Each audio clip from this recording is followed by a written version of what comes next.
Everyone. তো আজকে সকালে উঠে যেতে হয়েছিল আমাকে একটু বাজারে, কারণ একটু দরকার ছিল। তো দেখো বাজার টাজার করে বাড়িতে ফিরছি।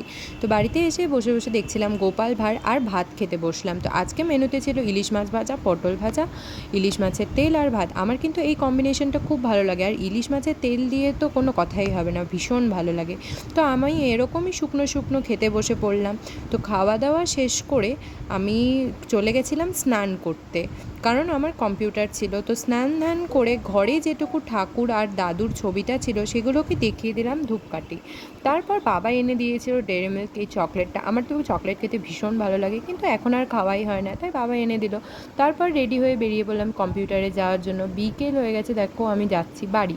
বাড়ি এসে খেয়ে নিলাম ম্যাগি, মানে খেয়ে নিইনি এখনও। তারপর ভাইকে দিচ্ছিলাম আলাদা করে বাটিতে। তো ভাই আর আমি মিলে ম্যাগি খেয়ে একটু শুয়েছিলাম, গল্প করছিলাম। তারপর সন্ধ্যাবেলা ছিল আমার একটা মিটিং, তো মিটিং করছিলাম। তো আজকের ভিডিওটা এতটুকুই, দেখা হবে আবার একটা অন্য ব্লগে। এখনকার মতো বাই।